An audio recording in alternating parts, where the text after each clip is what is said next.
Sup, nerds? This is Dee. And this is Shelby. And we're from Bumpin Gums. Thanks for joining us for another episode of Bumpin Gums. And it is if you're new here, it is a info dump of just information and things that we were interested in and wanted to share with you all. Yeah. So one of the things, I'm trying to think where to go, if I want to go dark or not dark, but serious or fun. I'm just gonna go serious first. All right, so do it. I was on TikTok this morning at like 4 something in the morning, and I saw this girl that was talking about her experiences in a sundown town in the year of 2024, and how she just was unaware that she was in a sundown town, and she was terrified, and she was trying to figure out ways on how to, get out of the sundown town, how to get home from her work schedule because of it and all of that. So I want to talk about what sundown towns were, because a lot of people, I don't want to say a lot of people, but there are people that are not familiar with what sundown towns are. Yep. So I'm going to give the official definition, because I think a lot of people talk about sundown towns but forget like there is like an actual thing for them. So a sundown town, by definition, is a community in the United States that was all white, and I can't say was because they still exist. They may exist in a different way, but they still exist. But was a community in the United States that was all white and excluded people of color through violence, intimidation, discrimination, or discriminatory laws. The term sundown referred to the idea that Black people would face either policing, like unfair policing, or potentially death if they were caught after the sun went down. So I know for initially there was like towns. Yeah. They actually have counties. Ooh. And they had suburbs. Suburbs. Not the wealthy. Yeah. So these were all over. Nice. Yeah, they were all over the country. There was thousands upon thousands of them, especially in the 60s. Yeah. I mean prior to that as well, but like yeah, as it got closer to civil rights movement, all that, some of them started to dwindle down. Yeah. However, there's a lot that still exist, even still. And the good year of 2025. Because of America. Now, I know some people will say like they're not actually sundown town based off the definition, but there are areas that operate off of those same ideas that they had back in the day of those sundown towns. So one of the things that was cool from the previous time, which not really cool, just kind of fucked up, but it's the truth. There was this book that was created called the Green Book. I'm not sure how many people are familiar with the Green Book, but the Green Book was a thing that helped Black people travel from place to place within the country, because it wasn't just in the South where people think of like, oh, the South was like the worst. That's not the case. It was all over. So this book was a guide to help people travel from place to place in a way that was going to protect them and keep them safe. But it wasn't just like go to this location or that. It was also telling them what to wear. Yeah. And how to handle themselves, how to move, all that great stuff. Yeah. So, but yeah, I just want to talk about that one first. I didn't say who wrote the book. I don't think. Did I? Mm-mm. His name's Victor. I thought there was 2 people. Oh. He was the one that published it. Victor's the one that published it and drafted it and everything. Oh, okay. So the book was created by Victor Hugo Green, and then his wife ended up taking it over later on, which I didn't know. No, I did not know that his wife took it over. So yeah, that's great. So I know I'm gonna mess up this name, and I'm not. It's hard to pronounce. It looks like. So Lisa Gelobter. It's Gelobter.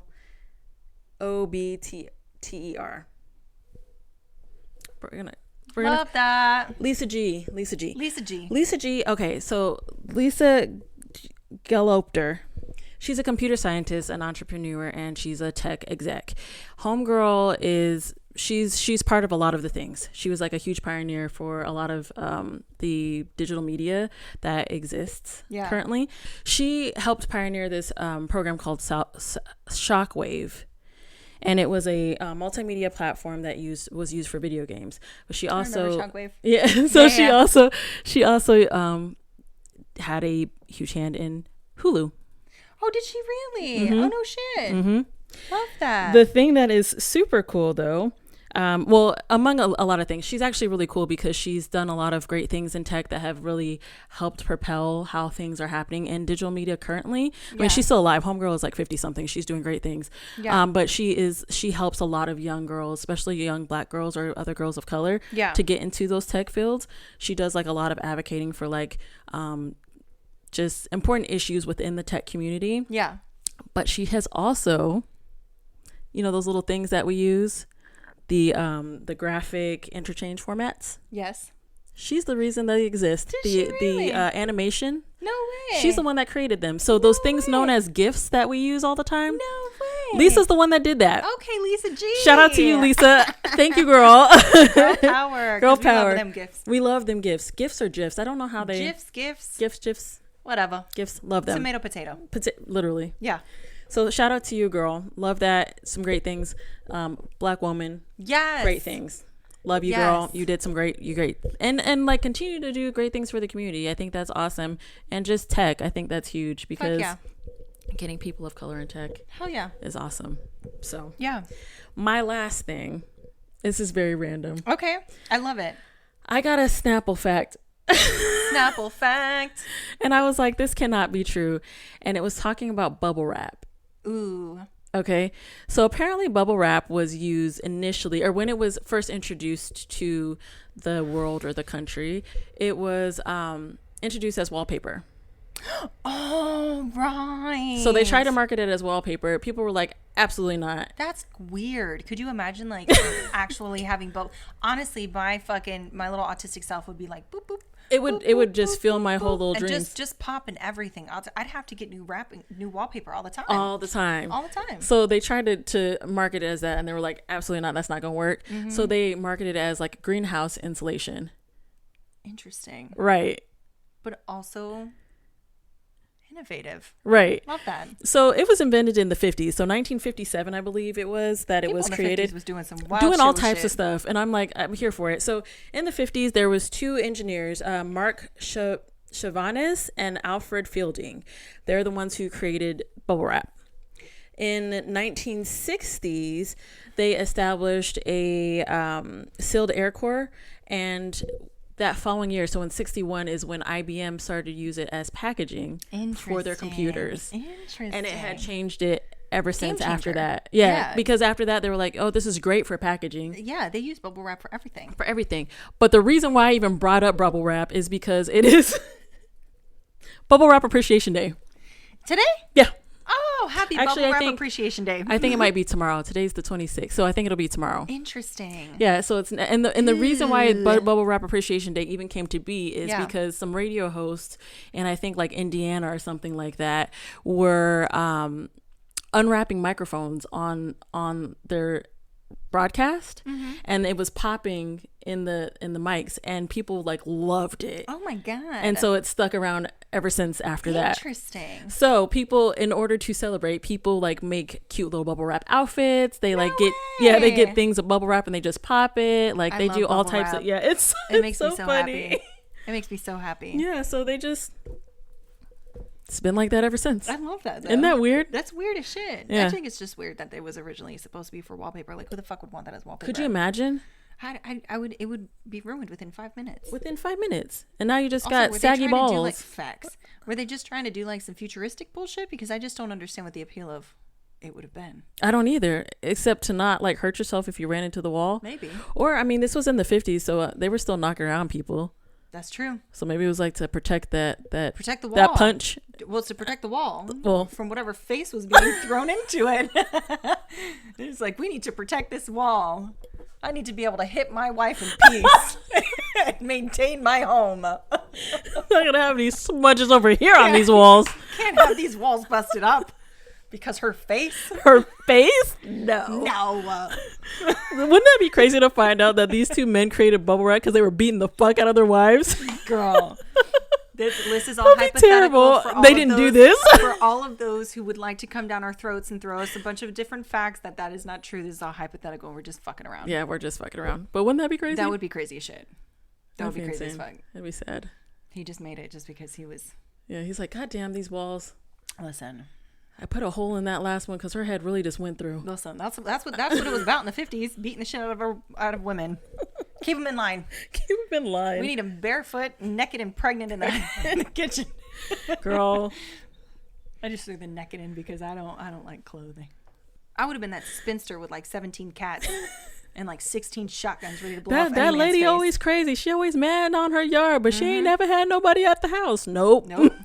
Best believe. I would have been in jail. Hit me one time. Anyways. So yeah, that was my info dump of the day. Love that. Yeah. Love that. Yeah. I'm going to do my best to pronounce this properly. So I was scrolling through Instagram and I came across a video my friend had shared about Tignon laws. And I thought that was super fucking interesting. So I'm going to start off with Tignon laws, which I'm going to do my best to be able to keep pronouncing it properly. I've been working on that word all day. So hopefully I'm doing well. Okay, so the Tignon law was a law that was passed in 1786 that required black women in Louisiana to wear a tignon, a headscarf over their hair. This law was intended to control black women and prevent them from becoming too powerful. So what happened was, okay, I also want to make sure you guys keep in mind, this is about 100 years before slavery ended. So just keep that in mind. So anyways, what ended up happening is black women they were having all this beautiful hair, right? They were wearing their hair out and beautifully, and they were putting feathers in it, and they were putting beads in it, and they were decorating it and making it look gorgeous and doing all these beautiful things. And white women, this is a proven fact, this is proven, white women didn't like it. And they was like, we don't like it. Our hair can't do that. So you're not allowed to do that, right? So in Louisiana, they were like, hey girl, you're going to have to start wearing this, and you're going to have to start covering up your hair. And in black women fashion, they said, you know what? All right, we'll appease by your stupid ass fucking laws. We'll appease by your stupid ass laws. And they started wearing them, but then they also started dressing them up. They would wear hats on them and handkerchiefs and scarves and different colors and beads and feathers and birds and all sorts of shit that they would put in their hair, and they would make these headdresses look absolutely beautiful. Which I'd like to say, and this is just my opinion, this is why I don't like white women wearing black women hair. Cultural appropriation is a real thing, and there's a lot of history to black women hair. So white women out there who are wanting to have braids and do these box braids and do all of this other shit, pause and think about where that history comes from before you start doing it to your hair, because most of the time it's because white people oppress black women. Anyways, moving on from that. So these women were doing all these things, and these black women were having to wear the Tignons. And what ended up happening, of course, is a white woman was like, ooh, that's fashionable. We oppressed you, but it's fashionable. So Empress Josephine, who was Napoleon Bonaparte's boo, she was like, she was like, hold on, I like that. And this is where haute couture came into play, because she's from France, by the way, if nobody knows. Napoleon Bonaparte and Empress Josephine were from France.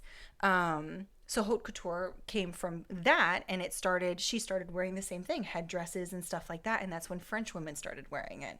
So that originated from the oppression of black women, just so you guys know. But that's what I learned about the Tignon law, which I thought was crazy cool. The thing that I always find interesting about that, because history repeats itself over Always. and over and over again, and there's so many things, especially when it comes to black hair and just how we care for our hair, how we do our hair, what we do to our hair, that has the thing why it's always an issue is because we are constantly criticized and have been criticized about how we do certain things, whether it's hair, whether it's fashion, whatever it is. And as soon as somebody else, typically white, does the same thing, it's now fashionable. It's now, whatever. It's no longer this, low class, ghetto, or whatever, term they want to use. Now it's fashionable. It's high fashion. Yeah. And it's just so funny that not even back then, because it's been a thing for as long as, I feel like people have existed. Yeah. But it's just like, yeah, it's not surprising. It's not surprising in any way. And it's stupid the way people think it is so surprising. Yeah, no, seriously. Oh my God, I'm so surprised. How could we not know this? Right. Well, how did you, how could we not know? How could we not know this? It's just so interesting to me. Oh no. It's just interesting to me. That is wild. Just to kind of add a little bit to that law, the Tignon law was actually specifically set in place to put boundaries on light-skinned women that looked too close to being white. Yeah, that could be passing. Because they wanted to make sure that they were differentiated between white women. Yeah, I was like, girl, put that up to your mouth. Put that up to your mouth. If you're going to comment, you need to put that up to your mouth. But anyways, yeah. So the next thing I wanted to talk about was Shirley Chisholm. Yes. Which I think I'm saying it right. Or we can say Shirley Anita St. Hill Chisholm. Yeah. She is fucking, I was watching some of her videos and I was like, okay, girl, I know that's right. She was out here with her little petite self being like, Homegirl was you ain't dope. gonna say shit to me. Homegirl was dope. But she is the first African-American woman in Congress in 1968 and the first woman and African-American to seek the nomination for president of the United States from one of the two major political parties, which was the Democratic Party, in 1972. Her motto and title of her autobiography is Unbought and Unbossed. Okay.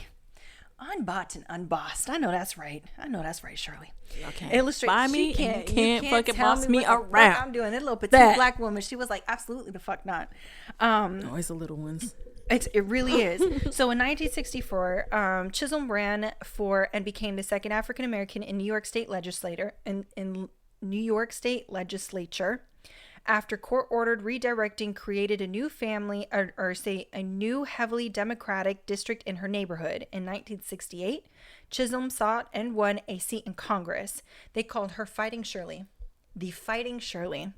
I know that's right, man. I know she threw some hands back in the day. Oh, my God. Like in word form. Word form hands. Wouldn't it be funny to find out like homegirl was out there duking people in the street in the name of this law? She was getting up in them damn the meetings, the meetings, the media, the cameras, all of that. She was up in there, girl. She was not playing around. She introduced more than 50 pieces of legislation. Sorry, when I get really excited, I get tongue-tied. So excuse me.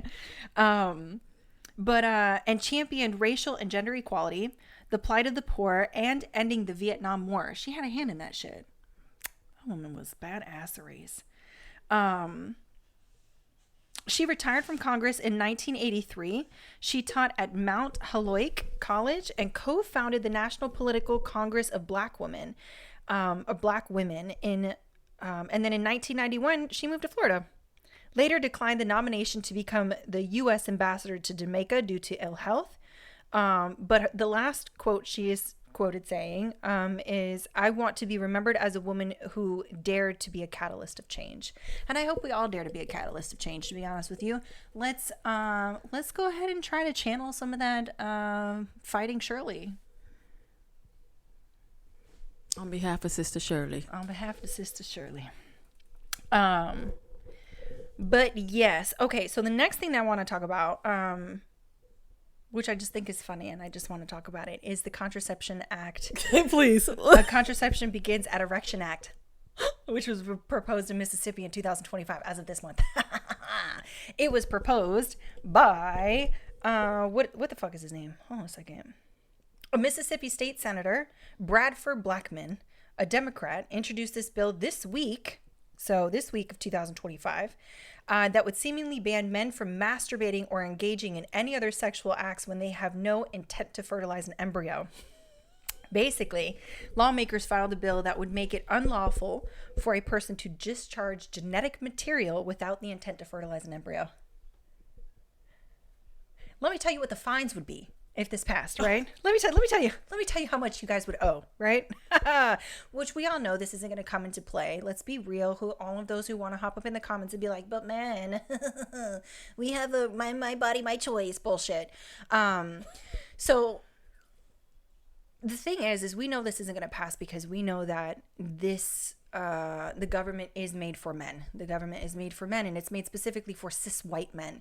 So we know how sensitive you guys are, like we have stated before, and we know that this absolutely won't pass, and nobody will allow it to pass, especially because there's a Republican governor as well for Mississippi. So Just so you know, if it does pass, though, and you are in Mississippi and you decide to masturbate, the first offense is $1,000. And ejaculate. And ejaculate, yeah. Can you imagine the amount of blue balls? Yo. Haha. So the first time you have the offense, it's $1,000 for the first offense, $5,000 for the second, and any offense after that is $10,000 each offense. How do you, hypothetically speaking, say that actually passed, right? Yeah. How do you police that? You got to tell on people, just like you have to tell on people when they go and have an abortion. You have to snitch. You got to be a snitch. My other thing is... And this time snitches won't get stitches because I'm for it.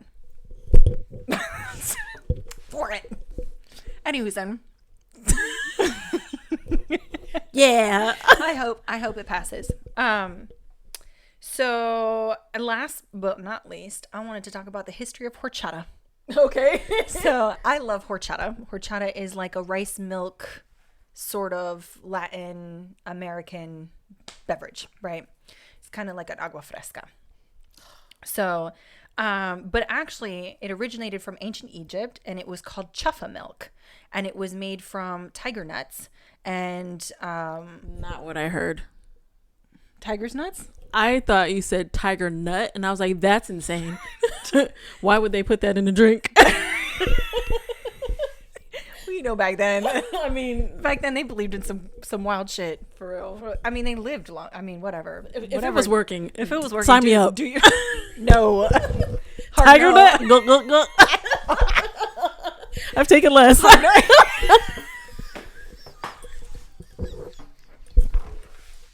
gonna cut that out. Leave it in. Leave it in. Leave it in.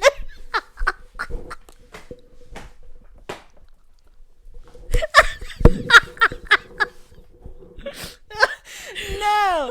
Leave it in. Leave it in. Oh my God, please. Please, dear God. Oh, okay. When Spain decided to be like, hey, I'm going to go ahead and travel the world and see some shit, they discovered the chuffa milk in ancient Egypt. They discovered the chuffa milk in ancient Egypt.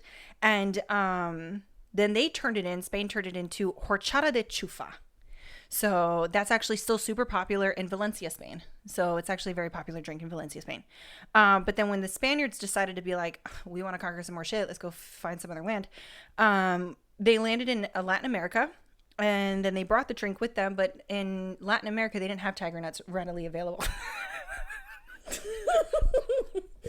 What? All I think of is tiger nut. Girl, I thought I just didn't have some tigers over here. Girl, I was like, did she say tiger nut? And No. What?